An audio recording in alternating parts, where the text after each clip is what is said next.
You, John Fitzgerald Kennedy, do solemnly swear. I, John Fitzgerald Kennedy, do solemnly swear. That you will faithfully execute the office of President of the United States. That I will faithfully execute the office of President of the United States. And will, to the best of your ability.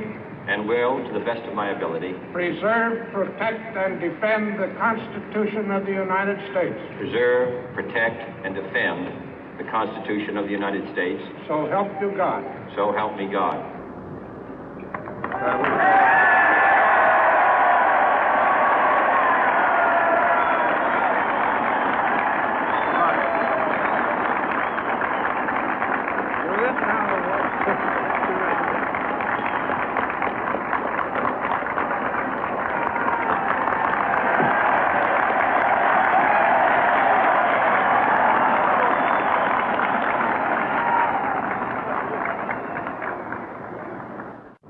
Vice President Johnson, Mr. Speaker, Mr. Chief Justice, President Eisenhower, Vice President Nixon, President Truman, Reverend clergy, fellow citizens.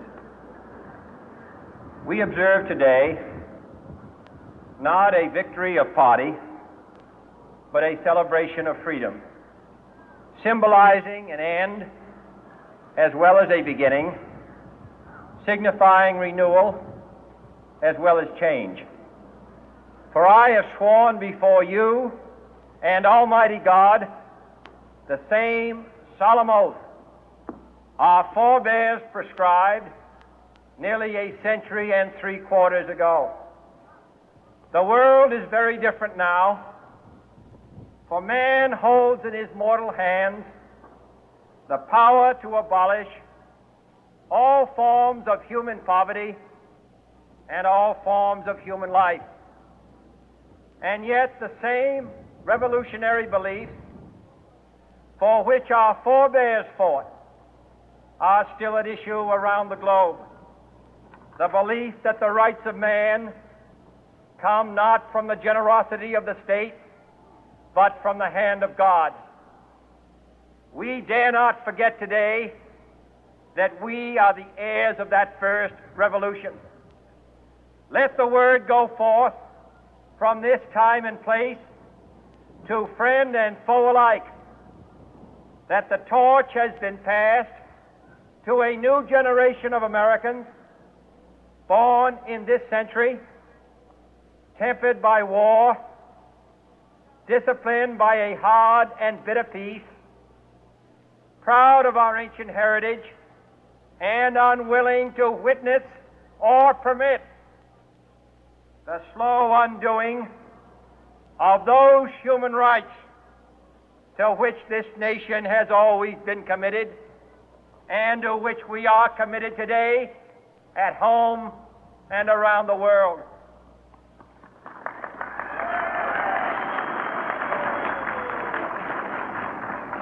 Let every nation know, whether it wishes us well or ill, that we shall pay any price, bear any burden, meet any hardship, support any friend, oppose any foe to assure the survival and the success of liberty.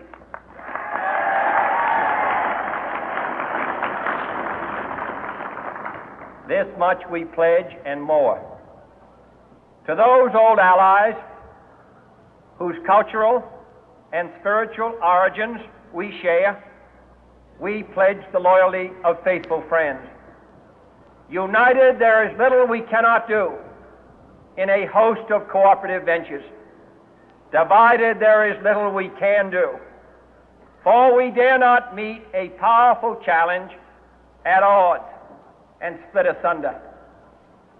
To those new states whom we welcome to the ranks of the free, we pledge our word that one form of colonial control shall not have passed away, merely to be replaced by a far more iron tyranny. We shall not always expect to find them supporting our view, but we shall always hope to find them strongly supporting their own freedom, and to remember that in the past, those who foolishly sought power by riding the back of the tiger ended up inside.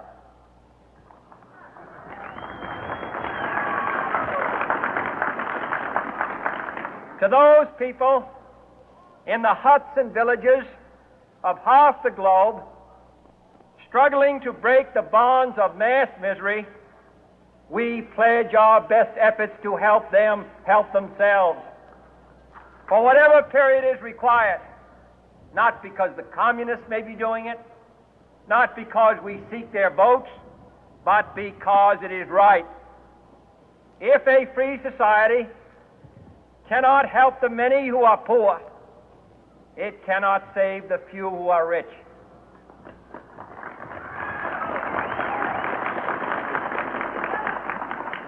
To our sister republics south of our border, we offer a special pledge to convert our good words into good deeds, in a new alliance for progress, to assist free men and free governments in casting off the chains of poverty. But this peaceful revolution of hope cannot become the prey of hostile powers. Let all our neighbors know that we shall join with them to oppose aggression or subversion anywhere in the Americas. And let every other power know that this hemisphere intends to remain the master of its own house.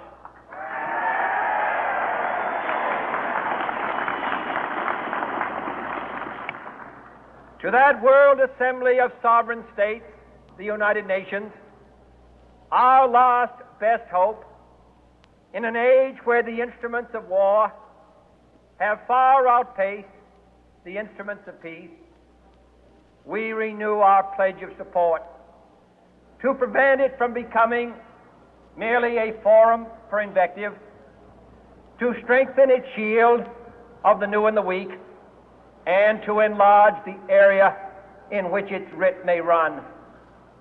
Finally, to those nations who would make themselves our adversary, we offer not a pledge, but a request that both sides begin anew the quest for peace.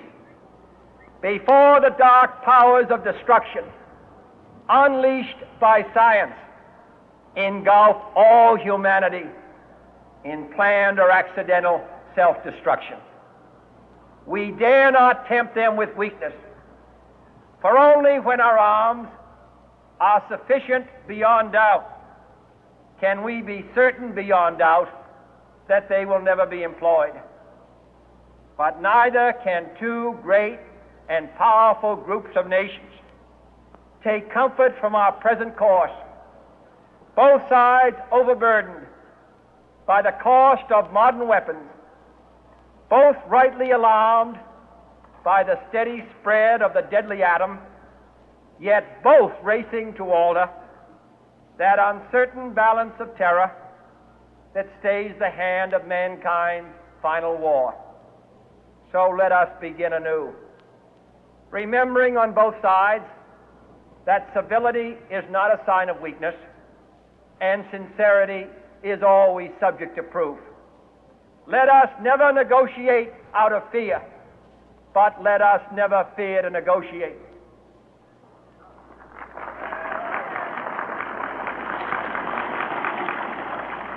Let both sides explore what problems unite us, instead of belaboring those problems which divide us. Let both sides, for the first time, formulate serious and precise proposals for the inspection and control of arms, and bring the absolute power to destroy other nations under the absolute control of all nations.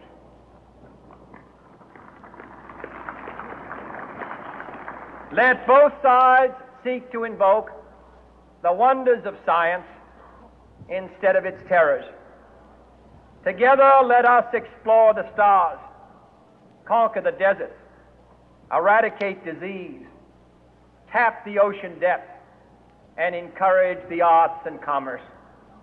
Let both sides unite to heed in all corners of the earth the command of Isaiah to undo the heavy burden and let the oppressed go free. And if a beachhead of cooperation may push back the jungle of suspicion, let both sides join in creating a new endeavor, not a new balance of power, but a new world of law, where the strong are just and the weak secure and the peace preserved. All this will not be finished in the first 100 days, nor will it be finished in the first 1,000 days, nor in the life of this administration, nor even perhaps in our lifetime on this planet. But let us begin.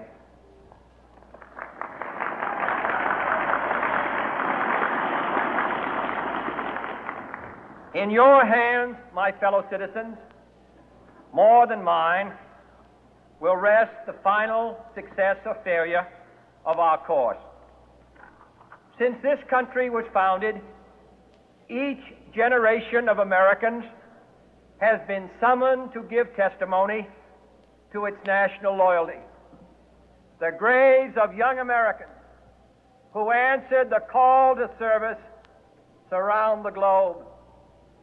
Now the trumpet summons us again, not as a call to bear arms, though arms we need, not as a call to battle, though in battle we are, but a call to bear the burden of a long twilight struggle, year in and year out, rejoicing in hope, patient in tribulation, a struggle against the common enemies of man, tyranny, poverty, disease, and war itself.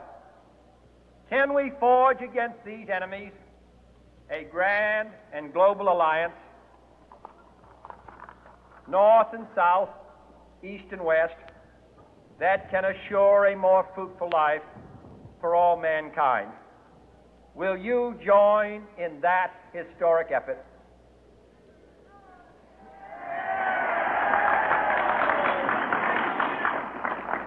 In the long history of the world, only a few generations have been granted the role of defending freedom in its hour of maximum danger. I do not shrink from this responsibility. I welcome it.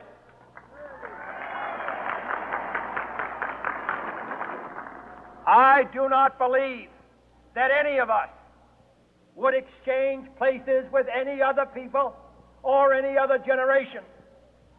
The energy, the faith, the devotion which we bring to this endeavor will light our country and all who serve it. And the glow from that fire can truly light the world. And so, my fellow Americans, ask not what your country can do for you, ask what you can do for your country.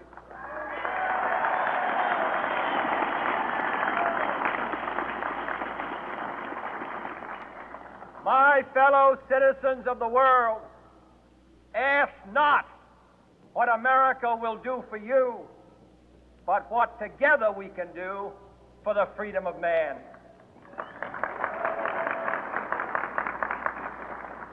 Finally, whether you are citizens of America or citizens of the world, ask of us here the same high standards of strength and sacrifice which we ask of you. With a good conscience, our only sure reward, with history the final judge of our deeds,